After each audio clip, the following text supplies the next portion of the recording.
Hello, I'm Willie from the Ozarks, and I'm so glad you've come to join me in studying Lesson 90 in A Course in Miracles Workbook for Students. We're reading from the original edition. This is the last of our reviews in review number 2, and it's review of Lessons 79 and 80, 79 being Let Me Recognize the Problem so it can be solved.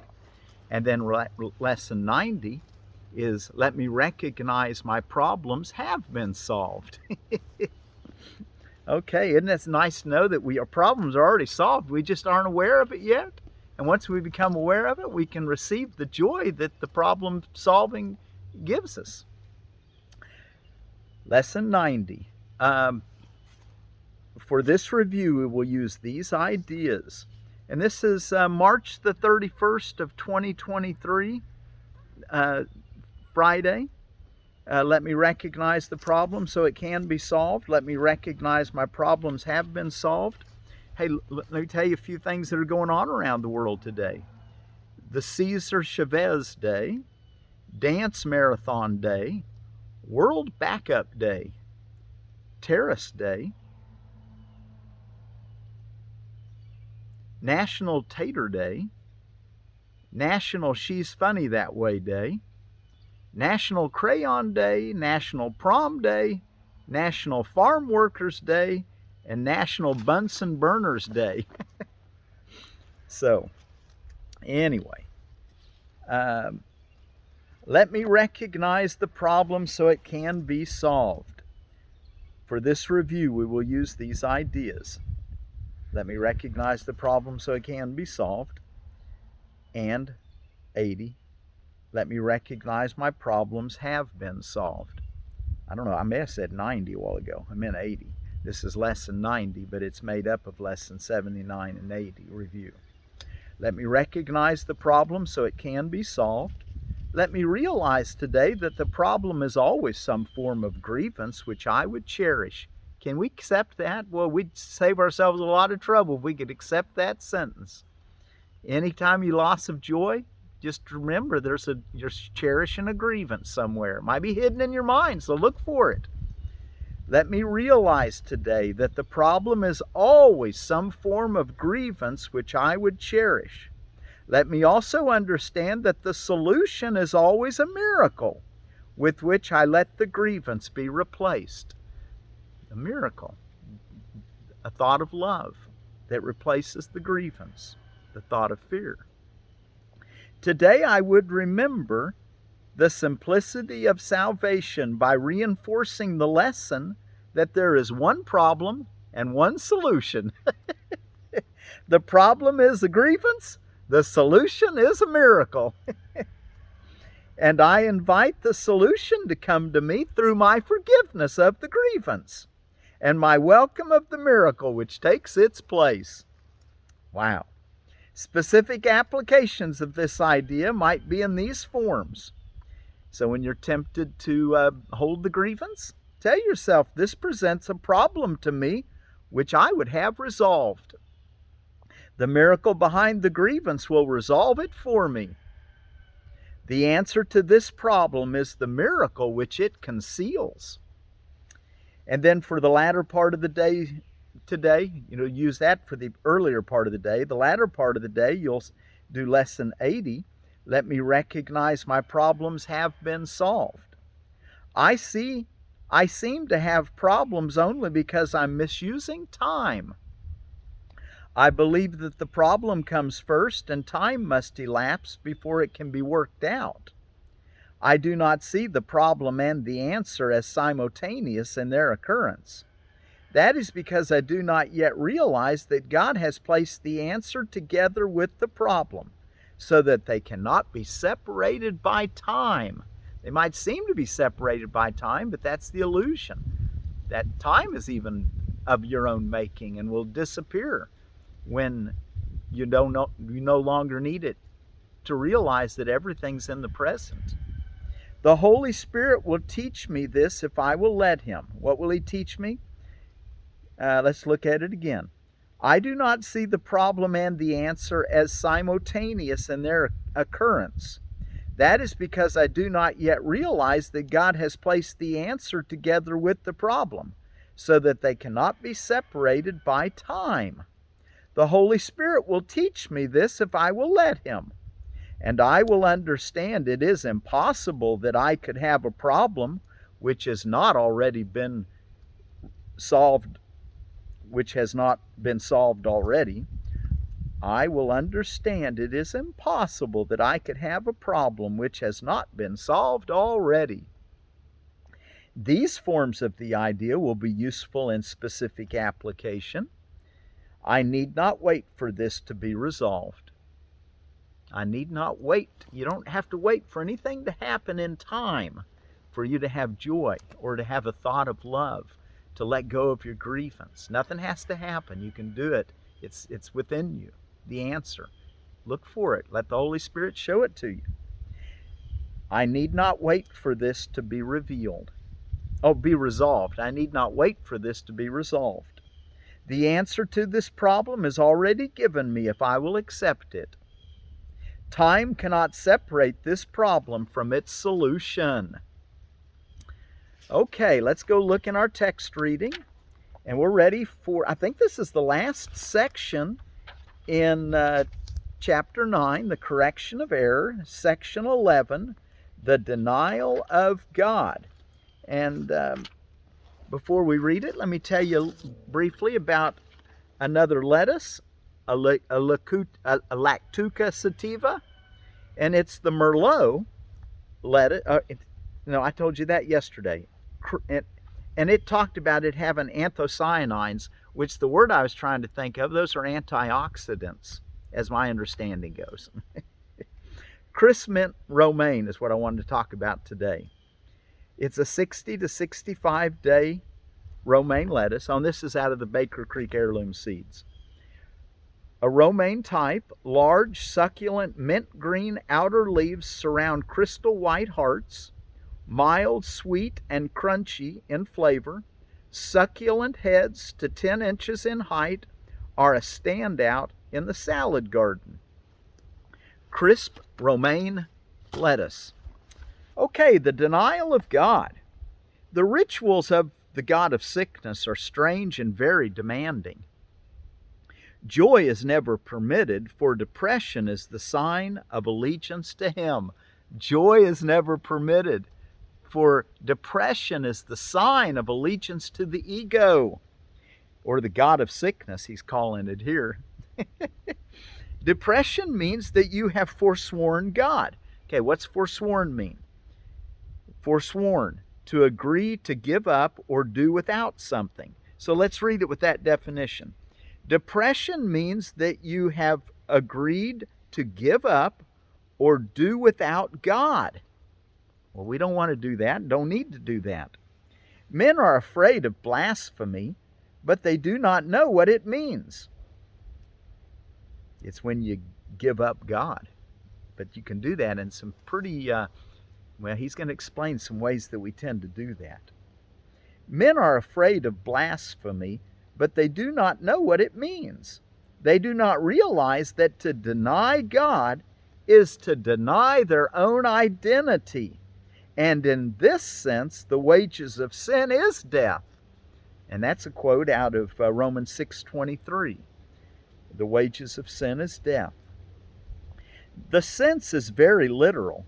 Denial of life perceives its opposite, as all forms of denial replace what is and what is not. No one can really do this, but that you can think you can and believe you have is beyond dispute. 94. Do not forget, however, that to deny God will inevitably result in projection, and you will believe that others and not yourself have done this to you. You will receive the message you give because it is the message you want. You may believe that you judge your brothers by the messages they give you, but you have judged them by the message you give to them. Wow, catch that. It's what you give is coming back to you. Do not attribute your denial of joy to them, to your brothers and sisters, or you cannot see the spark in them that could bring joy to you. It is the denial of the spark that brings depression. And whenever you see your brother without it, you're denying God. If you don't see your brother as holding love and having that light of God within him, you're denying God. 95. Allegiance to the denial of God is the ego's religion. Now, there's the source of blasphemy. Allegiance to the denial of God is the ego's religion. The God of sickness obviously demands the denial of health, because health is in direct opposition to its own survival. But consider what this means to you. Unless you are sick, you cannot keep the gods you made, for only in sickness could you possibly want them. Blasphemy, then, is self-destructive, not God-destructive. It means that you are willing not to know yourself in order to be sick. This is the offering which your God demands, because having made him out of your insanity, he is an insane idea. He has many forms, but although he may seem like many different things, he is but one idea, the denial of God. 96. Sickness and death entered the mind of God's Son against his will. The attack on God made his Son think he was fatherless, and out of his depression, he made the God of depression. This was an alternative to joy, because he would not accept the fact that although he was a creator, he had been created. That reference to the authority problem he talks about. Yet the Son is helpless without the Father, who alone is his help. We said before that of yourselves you can do nothing. But you are not of yourselves. If you were, what you have made would be true, and you would never escape. 97. It is because you did not make yourselves that you need be troubled by nothing. Your gods are nothing because your Father did not create them. You cannot make creators who are unlike your Creator any more than he could have created a son who was unlike him. If creation is sharing, it cannot create what is unlike itself. It can share only what it is. Depression is isolation, and so it could not have been created because it's not sharing.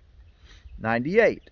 Son of God, you have not sinned, but you have been much mistaken. Yet this can be corrected, and God will help you, knowing that you could not sin against him. You denied him because you loved him, knowing that if you recognized your love for him, you could not deny him.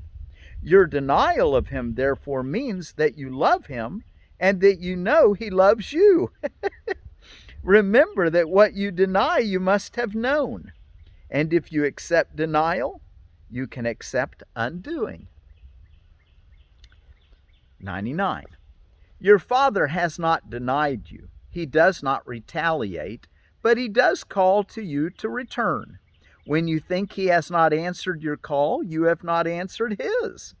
He calls to you from every part of the sonship because of his love for his Son. If you hear his message, he has answered you, and you will learn of him if you hear aright. The love of God is in everything he created, for his Son is everywhere. Look with peace upon your brothers, and God will come rushing into your heart in gratitude for your gift to him. Now that deserves repeating. Look with peace upon your brothers, and God will come rushing into your heart in gratitude for your gift to him. 100. Do not look to the God of sickness for healing, but only to the God of love. For healing is the acknowledgement of him. When you acknowledge him, you will know that he has never ceased to acknowledge you, and that in his acknowledgement of you lies your being. You are not sick, and you cannot die. That deserves repeating. No matter how sick you might feel in body, but that's not you. You are not sick and you cannot die. But you can confuse yourself with things that do, like the body. Remember, though, that to do this is blasphemy. Wow, now there's blasphemy, to confuse yourself with something that is not you, the body. Remember, though, that to do this is blasphemy. You are not sick and you cannot die, but you can confuse yourself with things that do. Remember, though, that to do this is blasphemy, for it means that you are looking without love on God and His creations, from which He cannot be separated, and nor can you in reality. Only the eternal can be loved, for love does not die. What is of God is His forever, and you are of God. Would He allow Himself to suffer? And would He offer His Son anything that is not acceptable to Him? 101.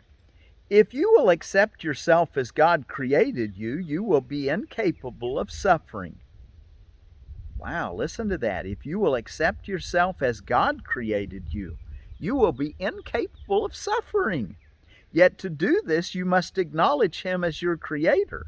This is not because you will be punished otherwise. It is merely because your acknowledgement of your Father is the acknowledgement of yourself as you are. Your Father created you wholly without sin, wholly without pain, and wholly without suffering of any kind. If you deny Him, you bring sin, pain, and suffering into your own mind because of the power He gave it. Oh, the power of the mind. Your mind is capable of creating worlds, but it can also deny what it creates because it is free. 102. You do not realize how much you have denied yourself and how much God in His love would not have it so. Yet He would not interfere with you because He would not know His Son if He were not free. He would not interfere with you because He would not know His Son if He were not free. To interfere with you would be to attack Himself, and God is not insane. To attack yourself is to be insane. Actually, to attack anyone is to be insane. When you denied Him, you were insane. Would you have Him share your insanity? God will never cease to love His Son, and His Son will never cease to love Him. That was the condition of His Son's creation, fixed forever in the mind of God. To know that is sanity. To deny it is insanity. God gave Himself to you in your creation, and His gifts are eternal. Would you deny yourself to Him? 103. Out of your gifts to Him, the kingdom will be restored to His Son. His Son removed Himself from His gift by refusing to accept what had been created for Him and what He Himself had created in the name of His Father. Heaven waits for His return, for it was created as the dwelling place of God's Son. You are not home anywhere else in any other condition. Do not deny yourself the joy which was created for you for the misery you have made for yourselves. God has given you the means for undoing what you have made. Listen, and you will learn what you are. 104. If God knows His children as wholly sinless, it is blasphemous to perceive them as guilty. Catch that? If God knows His children as wholly sinless, it is blasphemous to perceive them as guilty. If God knows His children as wholly without pain, it is blasphemous to perceive suffering anywhere. If God knows His children to be wholly joyous, it is blasphemous to feel depressed. All of these illusions and the many other forms which blasphemy may take are refusals to accept creation as it is. If God created His Son perfect, that is how you must learn to see Him, to learn of His reality. And as part of the sonship, that is how you must see yourself to learn of yours. 105. Do not perceive anything God did not create, or you are denying Him. His is the only fatherhood, and it is yours only because He has given it to you. Your gifts to yourself are meaningless, but your gifts to your creations are like His, because they are given in His name. That is why your creations are as real as His. Yet the real fatherhood must be acknowledged if the real Son is to be known. You believe that the sick things which you have made are your real creations, because you believe that the sick images you perceive are the sons of God. 106. Only if you accept the fatherhood of God will you have anything, because His fatherhood gave you everything. That is why to deny Him is to deny yourself. Arrogance is the denial of love, because love shares the arrogance. Arrogance is the denial of love, because love shares and arrogance withholds. As long as both appear to you to be desirable, the concept of choice, which is not of God, will remain with you. While this is not true in eternity, it is true in time, so that while time lasts in your minds, there will be choices. Time itself was your choice. Arrogance is the denial of love, because love shares and arrogance withholds. As long as both appear to you to be desirable, the concept of choice, which is not of God, will remain with you. While this is not true in eternity, it is true in time, so that while time lasts in your minds, there will be choices. Time itself was your choice. In the last paragraph to finish the chapter, 107, if you would remember eternity, you must learn to look only on the eternal. If you would remember eternity, you must learn to look only on the eternal. If you allow yourselves to become preoccupied with the temporal, you're living in time. As always, your choice is determined by what you value. As always, your choice is determined by what you value. Time and eternity cannot both be real, because they contradict each other. If you will accept only what is timeless as real, you will begin to understand eternity and make it yours. So let's make eternity ours by not understanding, how does he say it? Time and eternity cannot both be real because they contradict each other. If you will accept only what is timeless as real, you will begin to understand eternity and make it yours. Okay, and our lesson 90, let me recognize the problem so it can be solved. Do that in the morning for 15 minutes, a quiet time, and then throughout the day in response to losses of joy, which is the holding of a grievance. Look for that grievance and let it go by saying the things that he suggests or something similar. Let me recognize the problem so it can be solved. This presents a problem to me which I would have solved, or I'd have resolved. The miracle behind the grievance will resolve it for me. The answer to this problem is the miracle which it conceals. And if it's in the afternoon, use let me recognize my problems have been solved. I need not wait for this to be resolved, because the answer's in you with the problem, even though you thought time was separating it. You thought something had to happen in order for you to have an answer to give you joy, but that's not true. The answer to this problem is already given me if I will accept it. Time cannot separate the problem from its solution. Okay, let me recognize the problem so it can be solved. And let me recognize my problems have been solved.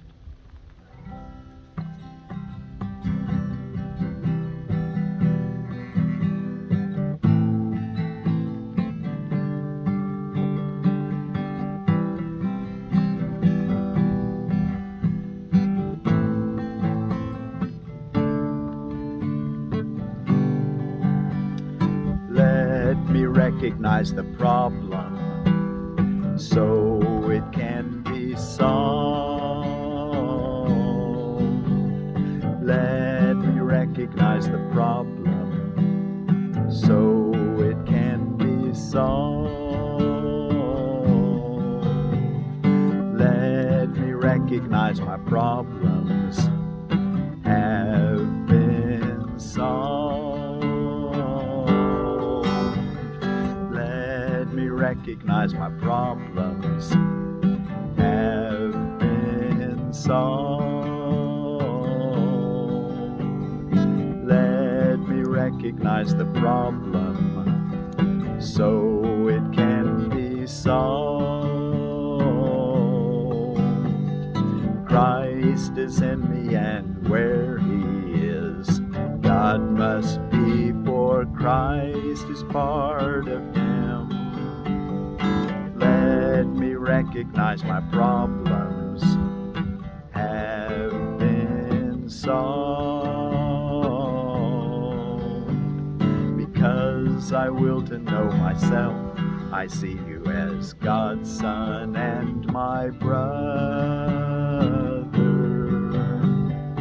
Because I will to know myself, I see you as God's Son and my brother.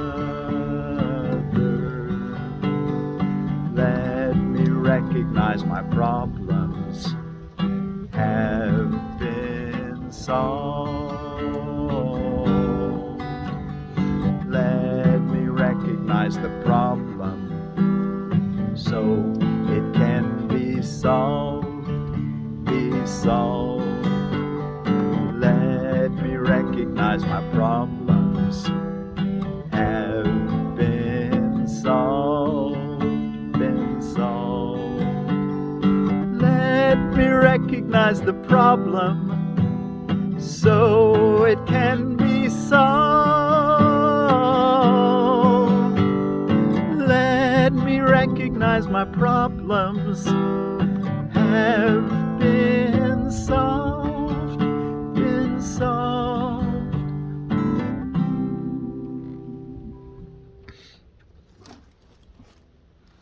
Let me recognize the problem so it can be solved.